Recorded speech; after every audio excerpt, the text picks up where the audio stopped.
What up, what up, what up? This is DB Talking Now, DB Talking Birds, DB Talking Philadelphia Eagles.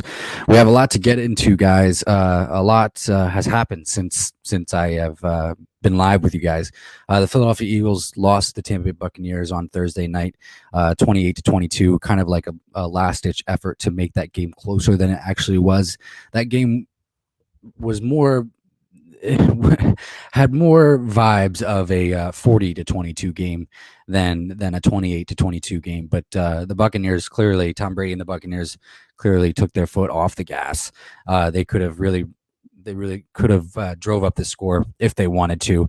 The Philadelphia Eagles the offensive play calling is absolutely atrocious, and I don't think I've seen it quite this bad in a very, very long time. Whether it's too many screens, whether it's not running the ball, which, by the way, continues to be a problem, not running the ball. Miles Sanders only had one carry the entire first half, and lo and behold, what happened when they finally started to give Miles Sanders the ball towards the end of in the fourth quarter. We started to move the ball successfully, and it started to look like there was some rhythm there. And we ended up scoring some points. And how frustrating is that? Big Play Slay, welcome to the chat today, my man. What's up? What's up? Obviously, I'm sure you're just as frustrated as I am with this offense, with the play calling, with the fact that we call too many screens. Look, everybody wants to jump the gun and say, oh, we should relieve Nick Sirianni of play calling duties, when the fact of the matter is this.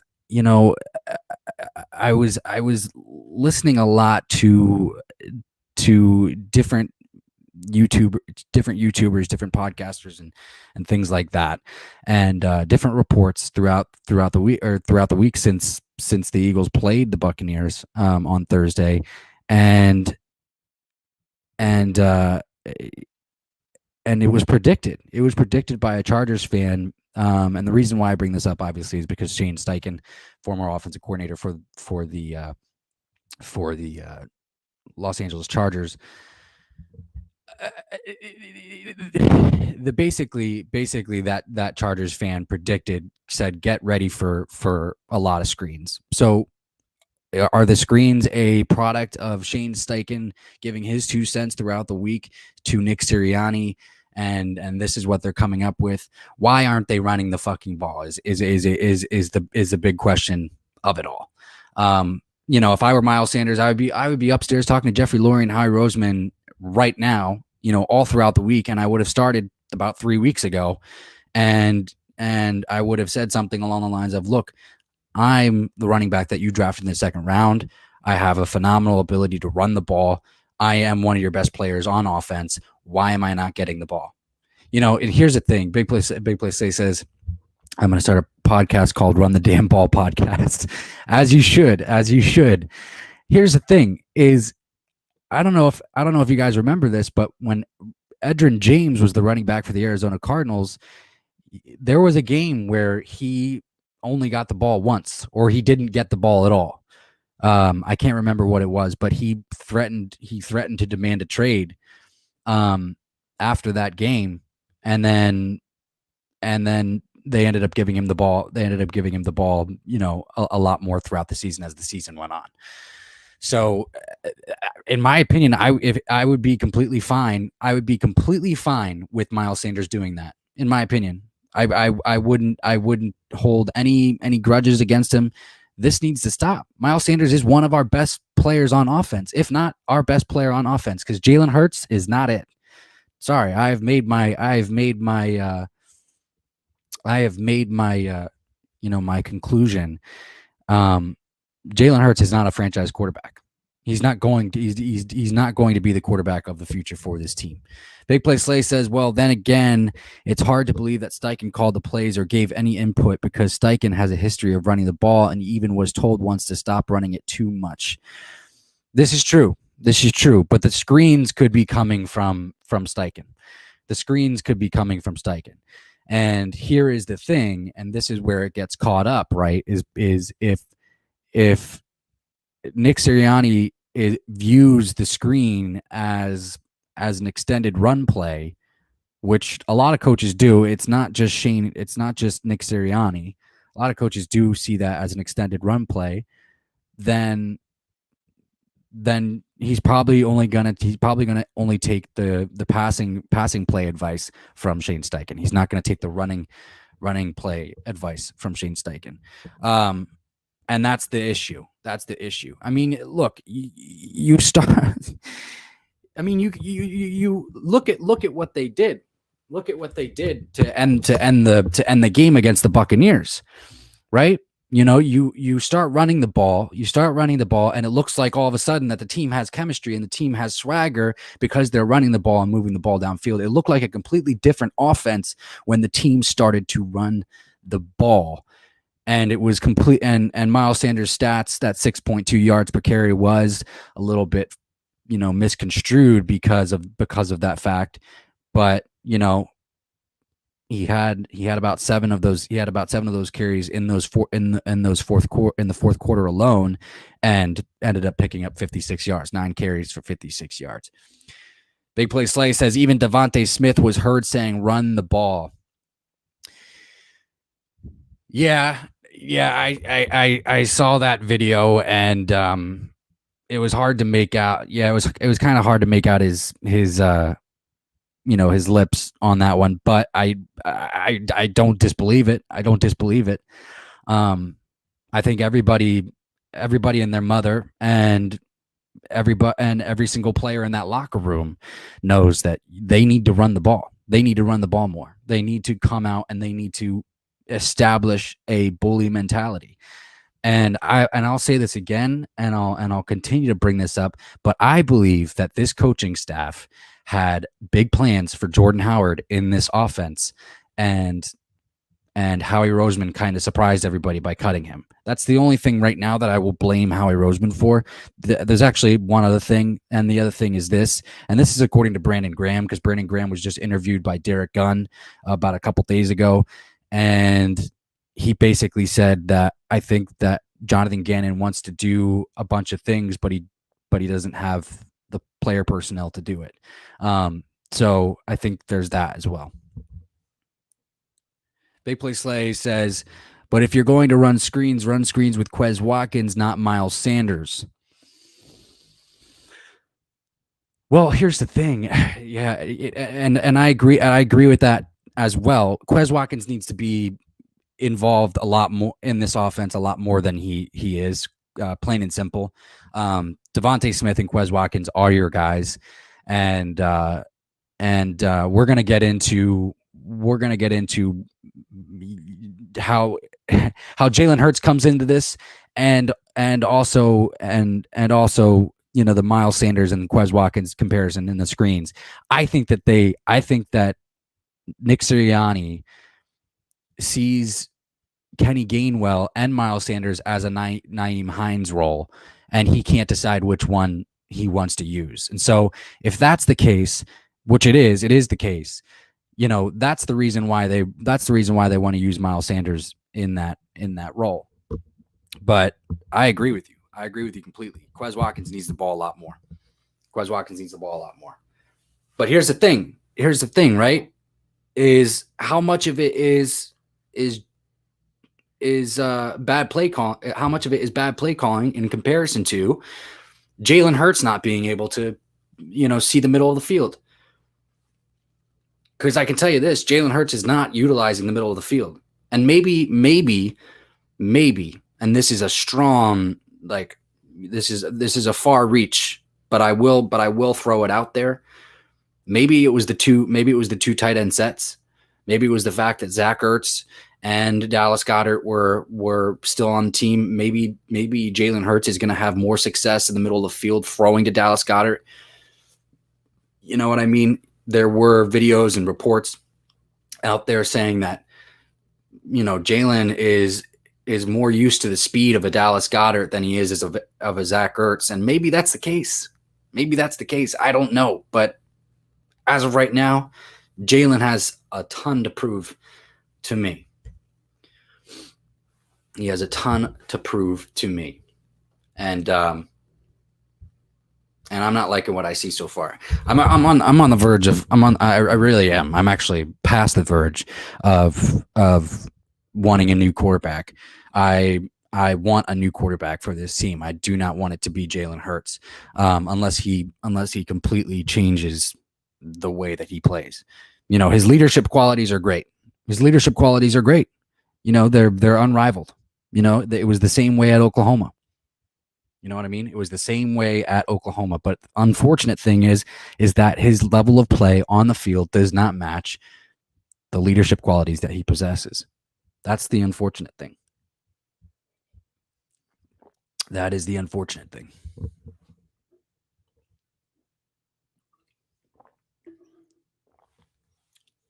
But they gotta start running the ball. They gotta start running the ball.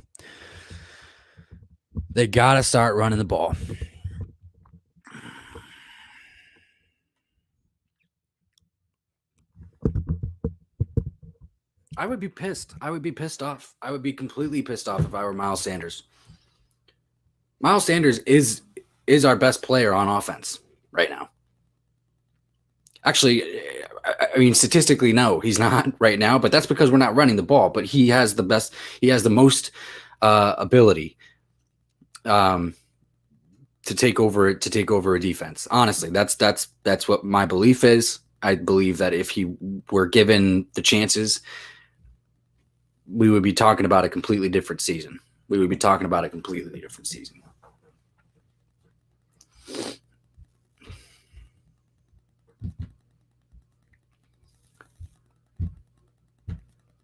But let's look at this here, because I'm also doing live stream Dallas versus the New England Patriots.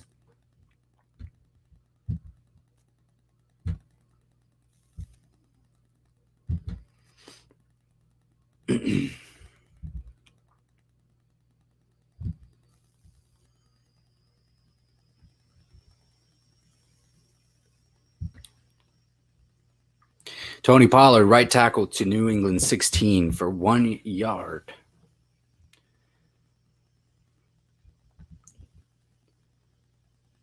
And I just got to say, I mean, Mac Jones has looked really good today.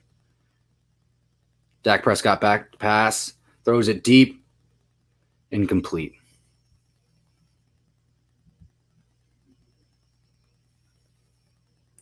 Intended for Blake Jarwin.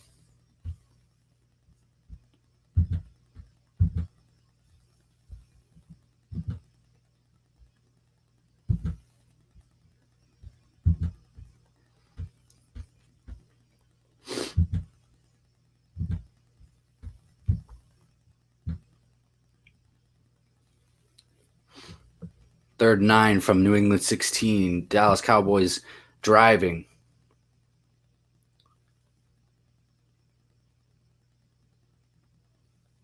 Dak doesn't get the play off in time, calls a timeout.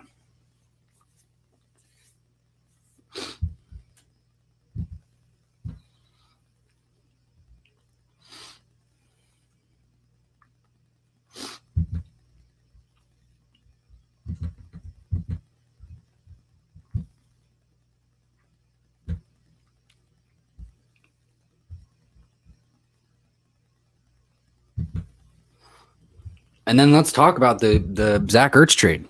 Obviously, the Eagles also traded Zach Ertz just a couple days ago to the Arizona Cardinals. And I mean, if you want to go back to my previous streams before the season started, I kind of said it. I said I believe that the Eagles are going to trade Zach Ertz to the Arizona Cardinals, and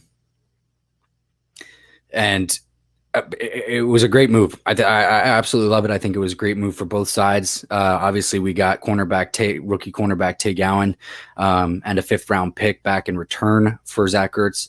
And my opinion of the trade is Tay Gowan was a guy that I was really excited about coming out of the draft. Really thought that we were going to get him in the sixth round before the Cardinals picked him up. So to get him now, I was really excited to see that. And I think it's a good move for Zach Ertz as well. He's going to a contender.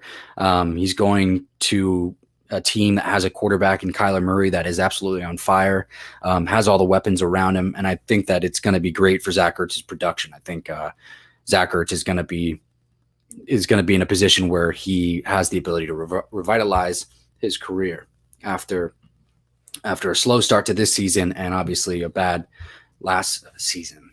So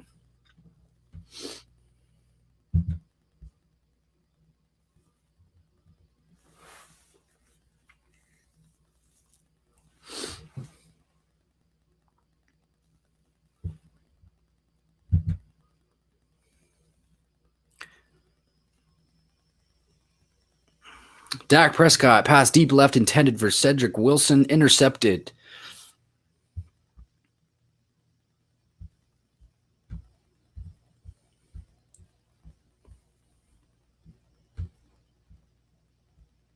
At New England's in the back of the end zone and returned to New England's 25 for 29 yards. Wow.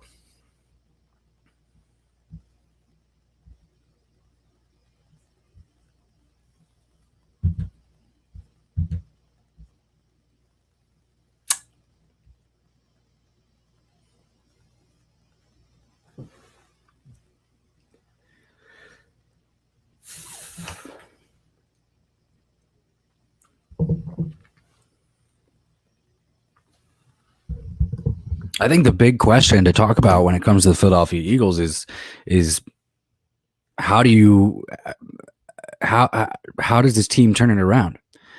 And I don't think there's anybody that can really answer that question right now. I mean, running the ball, yeah, running the ball is one solution to try. But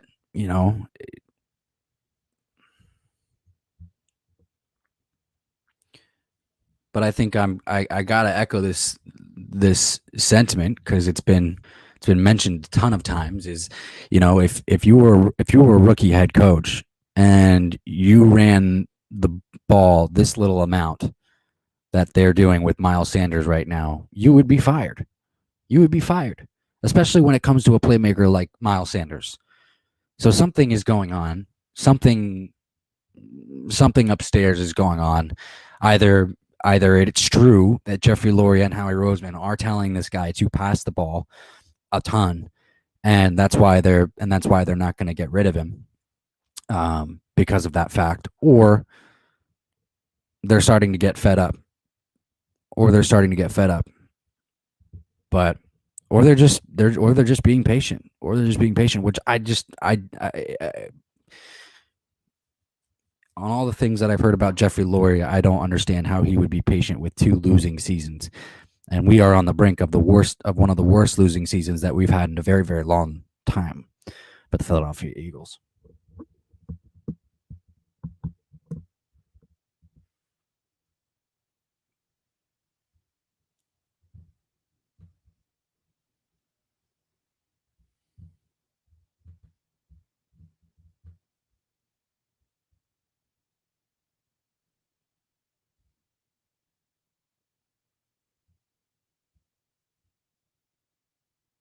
And currently the scores: Arizona versus Cleveland. Arizona is beating Cleveland 20-7. Las Vegas over Denver 10-7. And New England over Dallas 14-7 currently as it stands.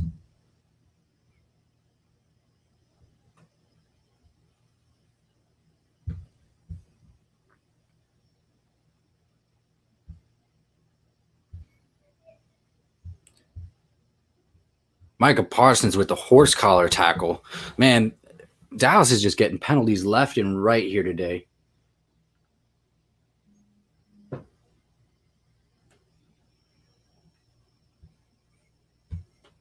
Damian Harris, right guard, for 5 yards.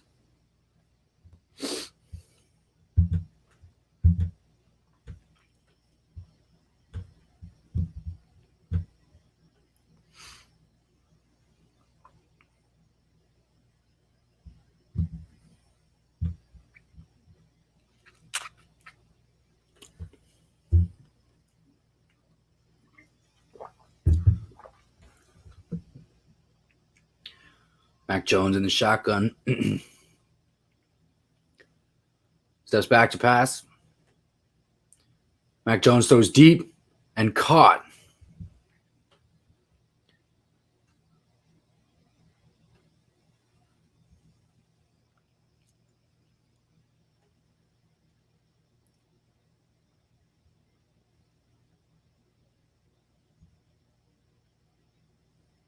Nice play.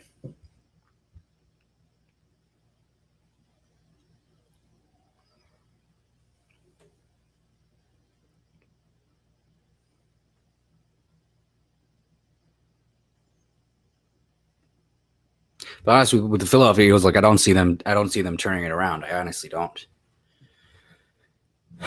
You know what I mean? I don't. I mean, we got Las Vegas. We got the Raiders in Las Vegas. You know, this upcoming week, and then we play Detroit, the Detroit Lions. You know, there's no indication that we can beat the Raiders. I mean, outside of you know them, John Gruden obviously getting fired in that drama, which is completely unacceptable. His behavior is completely unacceptable and should never happen.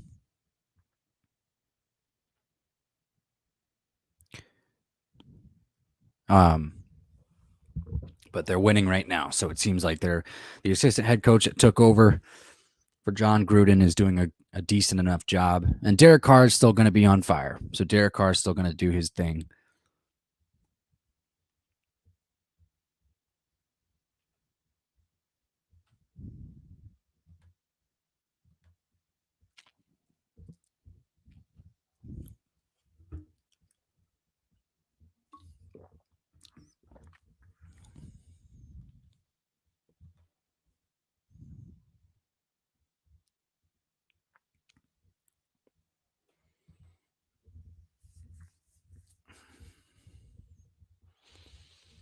Ooh, and the Patriots just had a touchdown called back, offensive holding.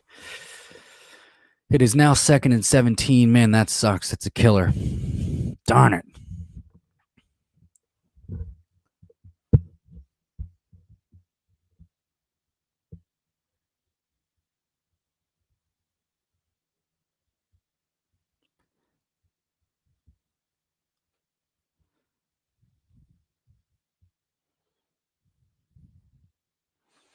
Man, Mac Jones just got fucking walloped.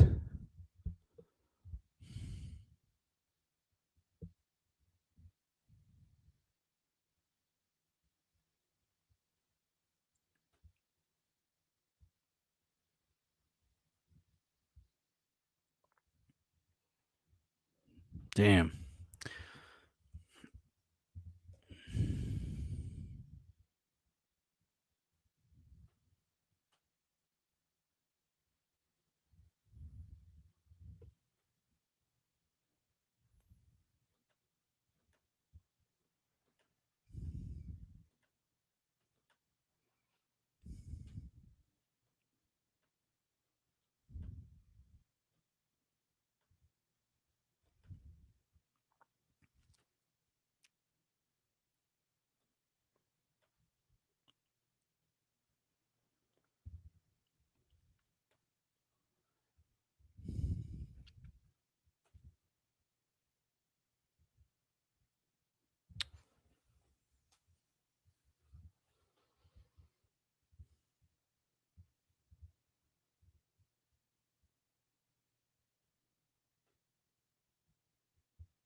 You know, the other thing to think about too when it comes to Philadelphia Eagles is Jeffrey Lurie did say that this was a transition year at the beginning of the year.